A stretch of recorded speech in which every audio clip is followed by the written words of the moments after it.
L'Algérie. Depuis si longtemps, le théâtre d'événements tragiques.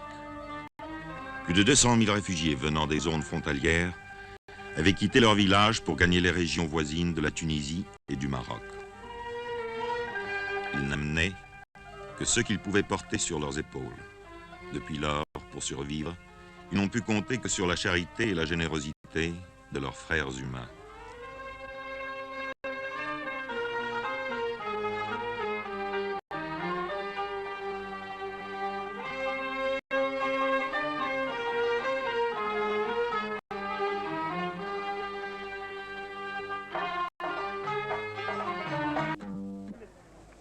Dès que le soleil apparaît au-dessus de l'horizon, commence l'arrivée des réfugiés.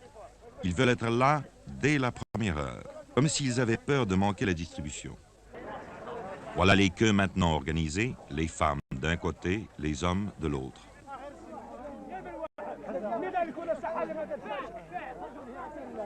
Ils observent très attentivement les préparatifs. Les rations sont-elles toutes les mêmes? Ne manquera-t-il rien? Mais l'atmosphère générale est plutôt à la bonne humeur, même si parfois il faut intervenir pour prier quelqu'un de reprendre sa place dans le rang.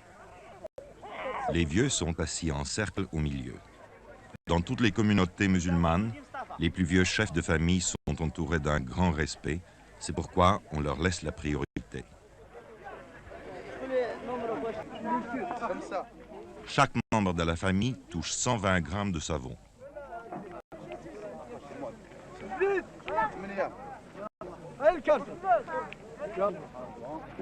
400 grammes de sucre.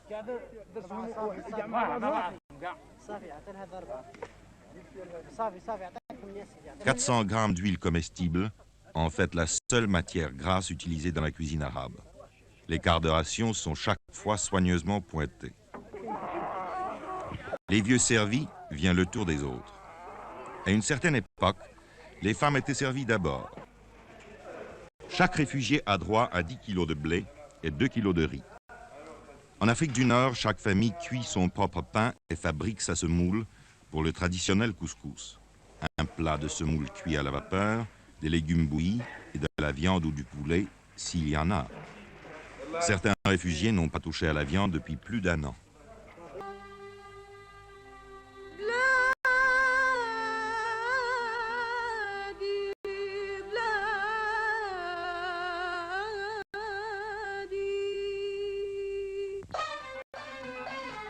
Aujourd'hui, les enfants réfugiés sont pleins de vigueur et de santé. C'est joyeusement qu'avant de se rendre à l'école, ils passent au centre de distribution.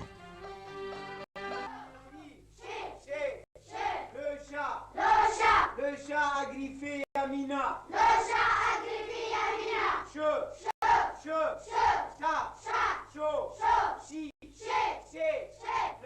Il y a tant d'élèves que les cours sont donnés en 2 équipes. Mais la soif de connaissance est si grande que d'habitude le groupe de l'après-midi va au cours du matin et reste dehors pour l'entendre. De la même façon, le groupe du matin assiste au cours de l'après-midi.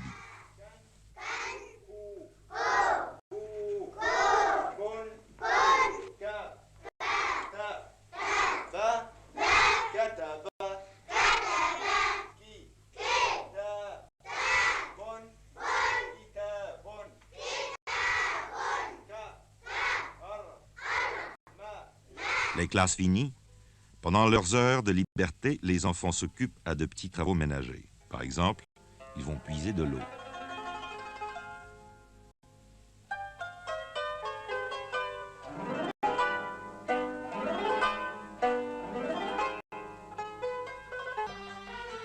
Avec tant de réfugiés disséminés sur des centaines de kilomètres, il a fallu mettre sur pied un service spécial de santé. Des médecins font des tournées régulières. Les maladies les plus courantes sont le trachome, le paludisme et la tuberculose. Leur fréquence aujourd'hui a été ramenée à des proportions normales pour la région. Mais c'est là une longue bataille à mener, qui fait partie de l'effort nécessaire pour élever le niveau de vie général.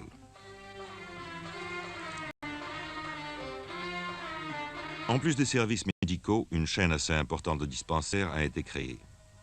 Des infirmiers, des secouristes, formés sur place, s'occupent des cas ordinaires.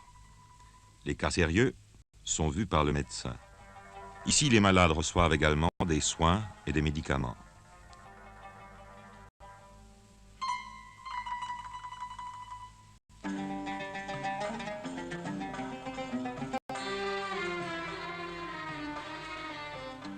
Ce service sanitaire est très apprécié par les réfugiés. Dans certains centres, on soigne journellement de 3 à 400 patients.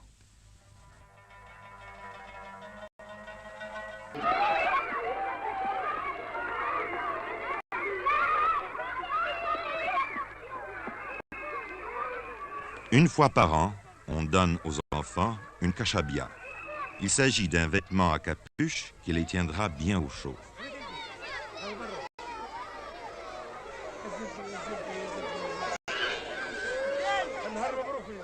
Avec la meilleure volonté du monde, il est impossible de faire comprendre à ces jeunes gens qu'il est inutile de se bousculer.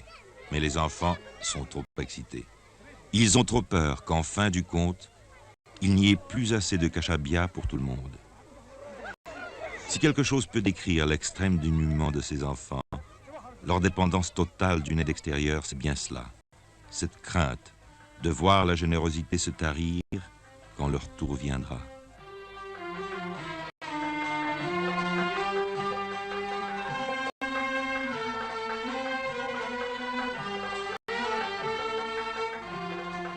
Myriam et son petit frère pleuraient à chaudes larmes pendant que les autres s'en allaient avec leur merveilleuse kashabia. Ils étaient les derniers. Mais il en reste encore. Pour lui, pour elle. Et maintenant, on sourit presque.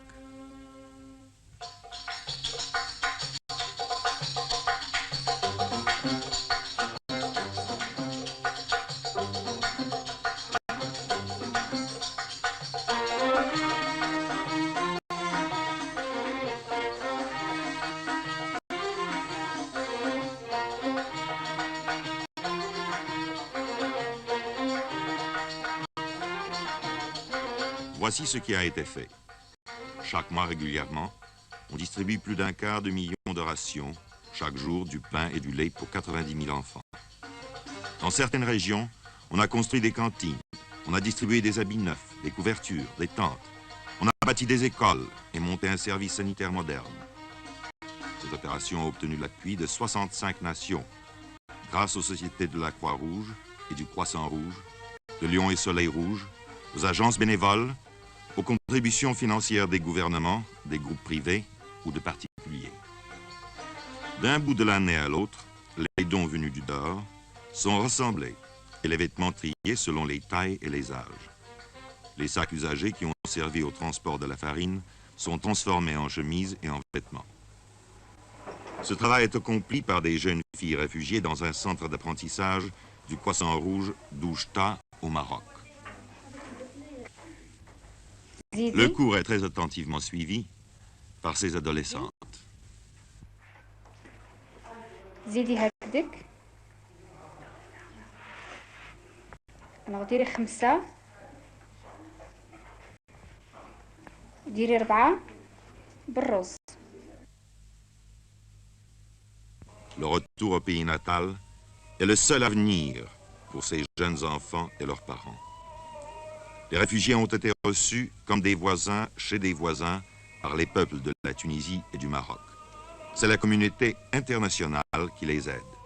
Mais leur véritable vie n'est pas ici, où ils ne peuvent ni travailler ni s'implanter. Et tous, du reste, désirent retourner chez eux dès que cela sera possible. Ils ont traversé une longue période de découragement, d'incertitude et d'attente, tant qu'il ne s'agissait pour eux que de survivre, et c'est grâce à l'aide internationale qu'ils ont survécu. Cette aide internationale leur a aussi permis d'envisager l'avenir avec confiance, car ils savaient qu'ils n'étaient pas abandonnés. Aujourd'hui, le retour au pays natal approchant, de nouvelles questions, de nouvelles difficultés leur apparaissent. Car le pays où ils retourneront aura été abandonné pendant des années. Les puits seront écroulés, les maisons auront été détruites, la terre sera retournée en friche. Pour tout le monde, y compris les enfants, ce sera une épreuve. Il faudra donc continuer l'aide internationale jusqu'au moment de leur retour, afin qu'ils demeurent en bonne santé physique et morale pour aborder la période où ils devront entreprendre de reconstruire leur vie.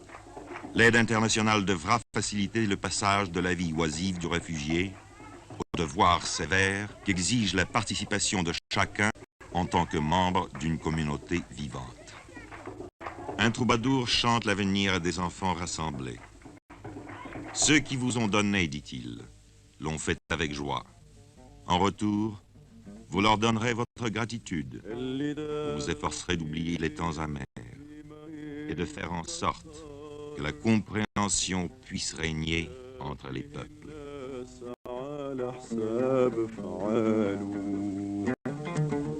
نتمنى التوحيد لجميع البشر